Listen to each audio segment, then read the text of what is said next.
Hello, everybody. Welcome back to the Friar Talk podcast. Today, we're going to be talking about what we think Dinelson Lamet's role will be this season. Now, Bob Melvin's been kind of getting asked the question. I feel like he's kind of been getting it asked a lot because obviously we all want to know what Dinelson Lamet's role will be. We all are huge fans of Dinelson Lamet. He went from probably being the ace of this rotation to injuries derailing his career a little bit, and now it looks like he's going to be set up in the bullpen role. So, with that being said, we know he's going to be in the bullpen, but what role will he play? Will he be a long reliever? Will he be just a middle inning guy? Will he be a setup man, a closer? Chase, what do you think he's going to be?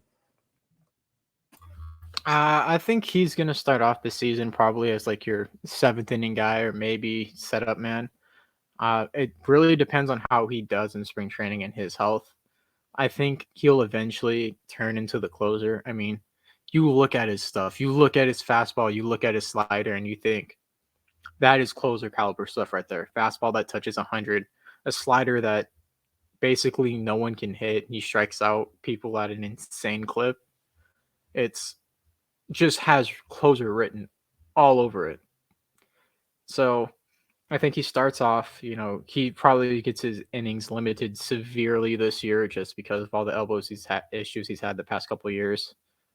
So I say he probably starts off, and he's only going to be a 1 inning guy. I doubt they use him as a 2 inning guy. Like I said, maybe sixth, seventh, eighth innings early in the season.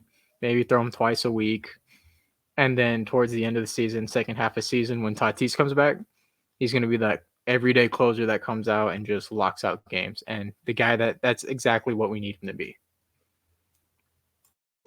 Yeah, absolutely. I feel like he sets up perfectly in that setup man role and that closer role, especially because you mentioned that he's a guy that strikes out a lot of batters, and that's something that this bullpen needs right now out of the in the late innings because I feel like Mark Melancon didn't really strike out a lot of guys. I feel like he put our team in harm's way kind of a lot. Even if the numbers don't show that, his expected ERA definitely shows that we were in harm's way a lot more than we thought we were. Um, I don't even remember us really having a setup man. I know Austin Adams kind of pitched sometimes in the eighth. Drew Pomeranz originally was kind of the setup man, but injuries kind of, didn't do us many favors. Go for it. I was going to say, I think Pierce Johnson was kind of that guy at the end of the season when, everybody was hurt. Yeah, Pierce Johnson was definitely seeing a lot of innings at the later half of the games. It's just I don't know, man. Health permitted, I think Dinelson Lamet could be a fantastic closer, and I think last year we saw that he was kind of limited in the way where no matter how many how many outs there were or anything, it was 18 pitches. I feel like I noticed that trend. It was 18 or 19 pitches max, and then he was done. But supposedly Bob Melvin said that I'm quoting him. He feels healthy again. It's based on potentially the health of the rest of the guys in the rotation. He has potential to be a wipeout reliever in a one-time around or maybe a late inning option.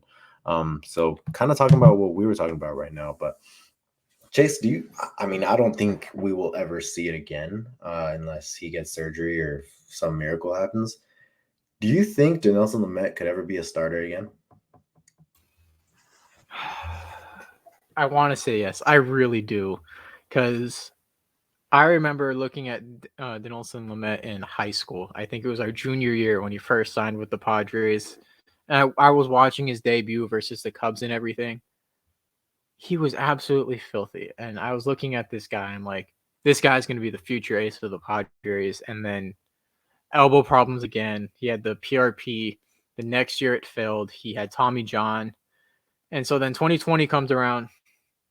And it was like one of our first videos that we ever created. I don't even think it was on YouTube. We were still doing the podcast format on like Spotify and things. And we said Dinelson Lamet is probably going to be a dark horse candidate for Cy Young. And he pitched his ass off that year, like a low twos ERA, striking out a ton of people before he inevitably got injured again.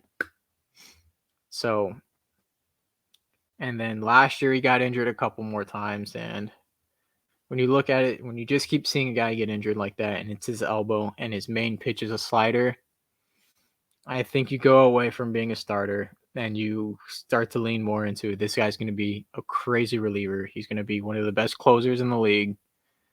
And it's unfortunate because this guy has the talent to be a Cy Young pitcher. This guy has the talent to lead the league in strikeouts. But that's all health permitted, and I don't think it's not going to hold up. So I don't think we'll ever see him again as a starter, and I think that's horrible because him as a starter is great for baseball. But we'll have one of the best closers in the MLB if everything works out properly. Yeah, and what sucks is that, and I hate to say it, I kind of feel bad for saying it, but if he would have went the second Tommy John surgery route, then he probably would have been back. He probably would have been a closer again. He probably would have been implemented a little slower than I think Mike Clevenger will be.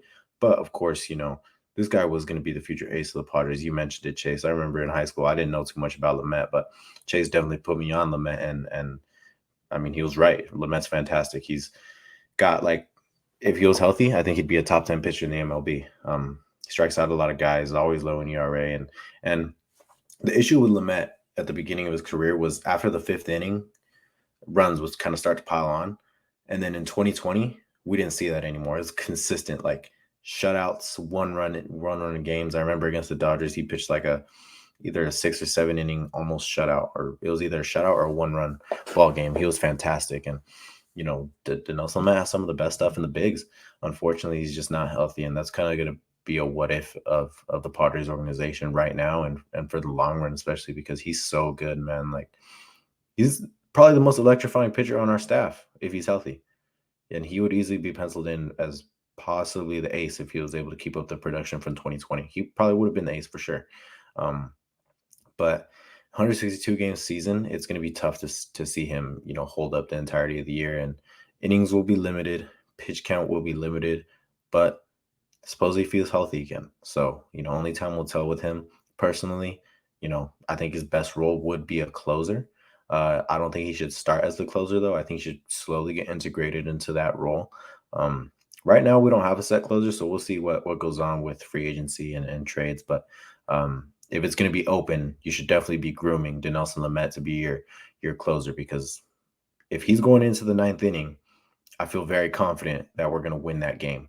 Doesn't really feel like a guy that'll blow too many saves. So closer's his best role. I think you should start him out as a setup man, and we'll just see how it goes from there, man. Hopefully health goes his way and is on his side, because the injuries to Dinelson Lamet have been very saddening to see, especially because of the talent. But Chase, anything else you got to say?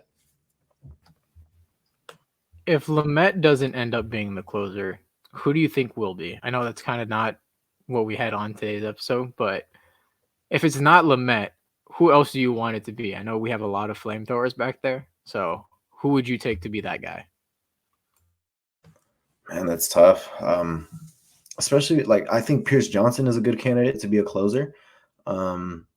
I can't say Drew Pomeranz because I don't know if anyone saw, but Drew Pomeranz is not looking like he's going to be ready for opening day. It's not looking too bright for Drew Pomeranz right now. Tim Hill's definitely not that kind of guy, but if Austin Adams didn't hit so many batters, I would feel pretty confident in Austin Adams being a closer, especially because he strikes out a lot of people. But the fact of the matter is he set the record for most hitters. I mean, most guys hit ever. But I mean, looking at the bullpen, it definitely doesn't feel like we have a set closer. You could look at what Bob Melvin said. He even said, shoot, we don't have a closer right now. I don't know, man. I'm going to look at the depth chart right now. I'm going to look at the bullpen and kind of see what we got, because it's kind of easy to forget. But let me see. We have the Suarez guy that came over from Japan. He throws triple digits with the changeup. Oh, one more. This was Ryan's guy. What's his name? Riker or Luis Garcia. Luis Garcia. That's Ryan's guy, right? I could definitely see him being a closer. I could see him being integrated into that role. I don't remember his stuff or anything. I'll have to do more research on that, but he could definitely be a closer. I saw one more right now. Pagan. Pagan, bro. I pray to God he's not, but Wait, what if he comes in and does amazing, man? What if that happens? hey, man, I'll apologize right here. I will apologize right here, because I've been his biggest doubter. You got to do more than that. You're gonna get a Pagan jersey if he has No under way. a 2.5 ERA this year. If he has under a 2.5 ERA this year, you're gonna get a Pagan jersey. No way. Maybe we'll see. But I mean, I don't know. I said Pagan because he was a closer in Tampa Bay, and originally he came over as a closer in that trade. I don't feel confident in it. I will say that. I don't know. I think this is going to be a kind of a closer by committee, and I think that's good. I think it's good to be unpredictable. I know the Giants kind of did that in a way, but as the season progressed, it felt like that. What is his name? Camilo Duvall, something like that. And Rogers. And Rogers, yeah, both of those guys ended up being studs for them in that role. So, I mean, I think as the season progresses, come July, August, September, we're going to see a set closer. But for now, it feels like it's going to be an open role unless we go out and get somebody. All right. Well, I don't think I have anything else. Do you? No, I'm All done, right. but go for it. All right. No, go ahead. Go ahead. I'm gonna close out with just a joke. All right. Well, thank you guys for listening. We're gonna be back with some Padres content here soon. Talking, I know there's been a lot of trade rumors surrounding the Padres right now, and we're getting excited thinking about it. But yeah, we'll talk to you guys soon. And Pagan, if you're listening, go under a 2.5 ERA so this man will buy your jersey. We'll make sure it happens. Me and Matt will make sure it happens.